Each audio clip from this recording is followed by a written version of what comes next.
Tình hình chấn thương của Hậu thì hiện tại cũng đang hồi phục rất là tốt và Hậu hy vọng là giai đoạn 2 Hậu sẽ có thể quay trở lại, cũng đang hồi phục rất là tốt và Hậu hy vọng là giai đoạn 2 Hậu sẽ có thể quay trở lại và thi đấu cùng với câu lạc bộ bóng đá Công an Hà Nội và hy vọng là sẽ giúp đội bóng có được thành tích tốt ở mùa giải năm nay.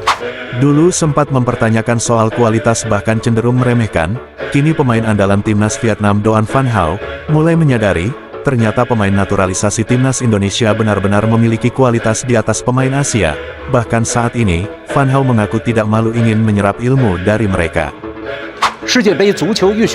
Media China sangat khawatir dengan peluang Indonesia yang akan berkolaborasi bersama Jepang, mengingat Jepang sangat murka atas tindakan supporter China yang menghina lagu kebangsaan Jepang. Di sisi lain, Indonesia dan Bahrain merupakan saingan utama China. Secara mengejutkan, sepanjang pagelaran kualifikasi Piala Dunia, pelatih Jepang Hajime Moriyasu sudah mengatakan sebanyak 2 kali, bahwa Jepang akan lolos ke Piala Dunia bersama Indonesia.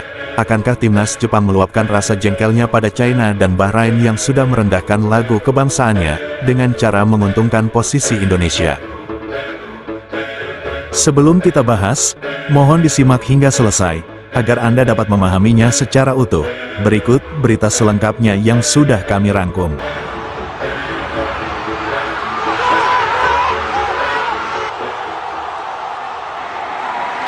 Dulu sempat mempertanyakan soal kualitas bahkan cenderung meremehkan, kini pemain andalan timnas Vietnam Doan Van Hau mulai menyadari, ternyata pemain naturalisasi timnas Indonesia benar-benar memiliki kualitas di atas pemain Asia. Bahkan saat ini, Van Hau mengaku tidak malu ingin menyerap ilmu dari mereka. Kualitas pemain naturalisasi di timnas Indonesia sebelumnya sempat diragukan oleh pemain Vietnam, Doan Van Hau. Ia sempat memberi statement pada media Vietnam. Doan Van Hau pernah mengatakan bahwa pemain naturalisasi Indonesia tidak benar-benar memiliki kualitas yang luar biasa.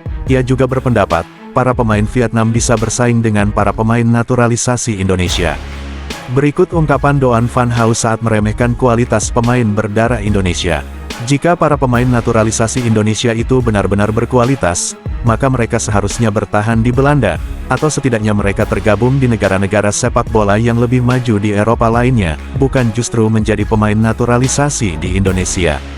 Kualitas para pemain naturalisasi Indonesia itu hanya sepadan dengan pemain Asia Tenggara lainnya, itulah statement Doan Van Hau pada media Vietnam, Soha. Setelah Indonesia menang telak 2-0 atas Arab Saudi, pandangan Doan Van Hau seketika mulai berubah. Bagi Van Hau, apa yang menjadi pendapatnya dulu menurutnya kesalahan besar atas ketidaktahuan soal kualitas para pemain keturunan Indonesia.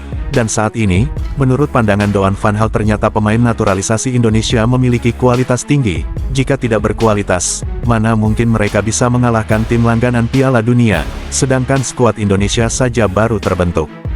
Berikut ungkapan Doan Van Hau, andaikan mereka tidak memiliki kualitas yang baik, tentu mereka akan kalah saat melawan Arab Saudi yang juga sedang mengejar poin untuk menggeser Australia. Namun pada faktanya, walau timnas Indonesia baru terbentuk, bahkan belum memiliki chemistry antar pemain, namun mereka sudah mampu mengalahkan negara langganan Piala Dunia. Bisa digambarkan, bagaimana jika mereka sudah lama terbentuk dengan materi pemain yang sama, tentu kekuatan mereka jauh lebih besar dari saat ini.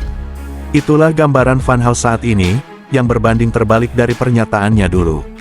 Pernyataan yang terkesan meremehkan dulu, ia mengaku dirinya kurang mengetahui soal kualitas satu persatu pemain, dan saat ini, gambaran kualitasnya sudah terlihat jelas.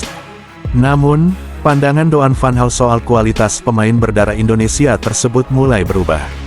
Selain Doan Van Hau, pemain Vietnam Nguyen Tien Linh, kini juga mulai mengakui kualitas para pemain naturalisasi di timnas Indonesia. Berikut ungkapan Nguyen Tien Linh, Indonesia adalah tim paling kuat di Asia Tenggara. Mereka berhasil lolos ke babak ketiga kualifikasi Piala Dunia, bahkan catatan rekor mereka juga sangat baik untuk bersaing bersama raksasa Asia lainnya, mereka juga berhasil menang melawan Arab Saudi. Garis besarnya, tim ini memiliki pemain naturalisasi yang berkualitas di atas pemain Asia pada umumnya, bahkan mereka tengah berjuang merebutkan juara 2 hingga lolos otomatis ke Piala Dunia. Selain itu, mereka juga menjadi favorit juara ASEAN Cup 2024, itulah ungkapan Nguyen Tien Linh, yang dikutip dari media Vietnam, Soha. Media China sangat khawatir dengan peluang Indonesia yang akan berkolaborasi bersama Jepang, mengingat Jepang sangat murka atas tindakan supporter China yang menghina lagu kebangsaan Jepang. Di sisi lain, Indonesia dan Bahrain merupakan saingan utama China. Timnas China diambang mengalami kerugian besar, hal itu buntut dari ulah supporter mereka di pertandingan China kontra Jepang. China dan Jepang saat itu memainkan pertandingan ke-6 grup C kualifikasi Piala Dunia. Duel yang berlangsung di Stadion Xiamen Egret itu berakhir dengan skor 3-1 untuk kemenangan Jepang.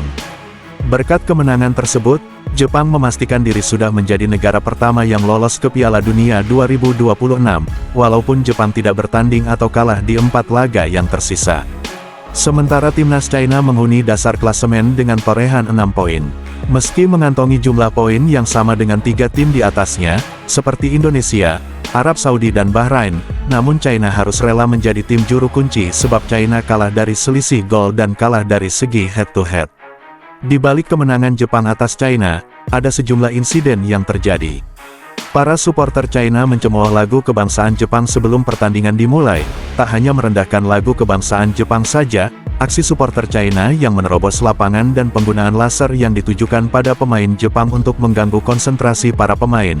Menurut perwakilan Federasi Jepang, itu sesuatu yang sudah kelewat batas. Mereka melakukan segala cara walau harus menghina lagu sakral yang jadi identitas negara Jepang. Melihat beberapa kejadian tersebut, pendukung Jepang mengungkapkan kemurkaannya. Mereka berharap timnas China mendapat hukuman yang lebih berat dari FIFA. Menurut penggiat di Jepang, hal ini harus ditindak tegas oleh FIFA.